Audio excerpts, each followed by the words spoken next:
soir, on a tendance vous retrouver dans l'église des contenus médiévaux, musicalisés.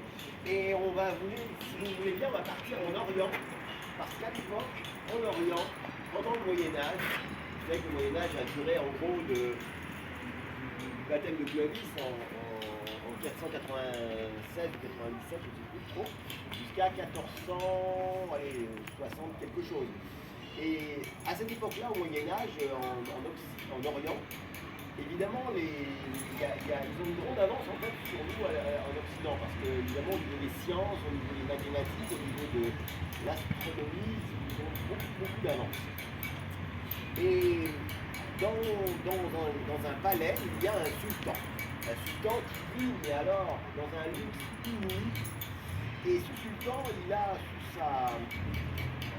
ce qu'on appelle un premier ministre, et ce premier ministre c'est un vizir, qu'on appelle un vizir. Et ce vizir aussi, lui, vit dans une luxure énorme, extraordinaire. Et ce vizir, il est très étonné parce qu'il a un voisin qui n'a l'air de ne pas faire grand-chose, en fait, il peut dire même qu'il ne fait rien.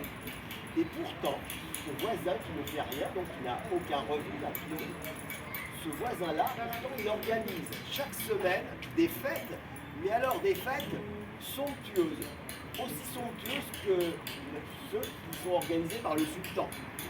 Alors ce vizir s'étonne et il se dit qu'il faut qu'il aille voir un petit peu comment est-ce que ces fêtes sont aussi somptueuses qu'on le dit. Et à l'époque, je ne sais pas si vous le savez, mais à l'époque, quand on organisait les fêtes, vous n'avez pas besoin de carton d'invitation. On pouvait y aller directement. On y allait. On voyait de la musique, on entendait de la musique, on voyait de la lumière, on y allait. Et il n'y avait pas besoin d'être invité. Alors le vizir est allé voir son voisin dans cette fête. Et quand il a été voir son voisin dans cette fête, il s'est effectivement rendu compte qu'il y avait un luxe, mais inouï. Il y avait des musiciens, il y avait des danseurs, il y avait des plats les plus sophistiqués, les plus raffinés qu'on puisse faire. Et il s'est dit, mais ce n'est pas possible. Non seulement cette fête est exceptionnelle, mais il fait ça toutes les semaines. Comment fait-il? Alors il a été voir son voisin, il lui a dit, voisin, je vois que tu organises des fêtes toutes les semaines, comme ça, plus somptueuses les unes que les autres. Comment fais-tu pour les organiser quoi? Avec quel argent?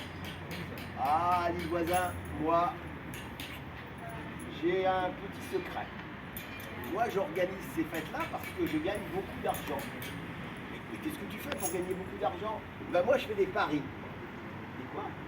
Des paris. Je parie tout le temps. Et je gagne tout le temps. Alors, comme je parie gros, ben, je gagne gros. Et c'est comme ça que j'ai beaucoup d'argent et que j'organise des fêtes. Tu paries, mais qu'est-ce que tu paries? Ben, tout et n'importe quoi. Tiens, si tu veux, on va parier. Tu veux parier avec moi?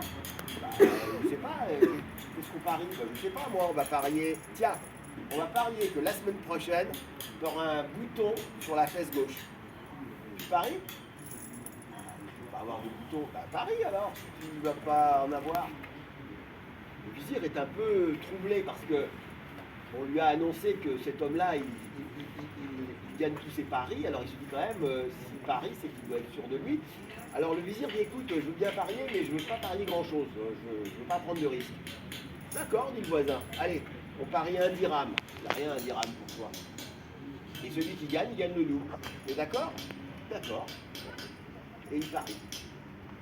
Eh bien, vous vous doutez bien que toute la semaine, le vizir, tous les matins, il se lève et il regarde ses fesses et il regarde si ce bouton qu'on lui a dit, qu'on lui a annoncé, va pousser sur ses fesses. Et tous les matins, il a le sourire parce qu'il voit qu'il n'y a rien sur ses fesses. Rien du tout.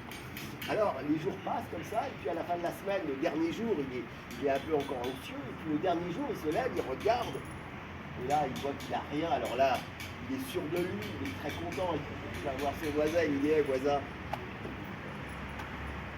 je sais que tu gagnes toujours tes paris, mais celui-là, je crois que tu l'as perdu. Je n'ai pas de bouton sur les fesses. Alors le voisin le regarde, il dit, ah ouais, t'as pas de bouton sur les fesses? Non, j'ai pas de bouton sur les fesses.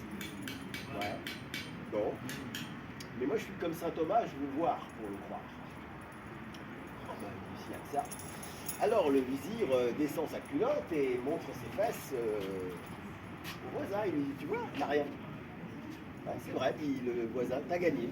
C'est bien, t'as gagné 2 dirhams. Toi, tu as gagné 2 dirhams, mais moi, tu vois, j'ai gagné mais une véritable fortune aujourd'hui grâce à toi. Ah bon? Bah oui, parce que j'ai parié avec le sultan, mais j'ai parié des grosses sommes, que tu allais me montrer tes fesses aujourd'hui. Et j'ai gagné.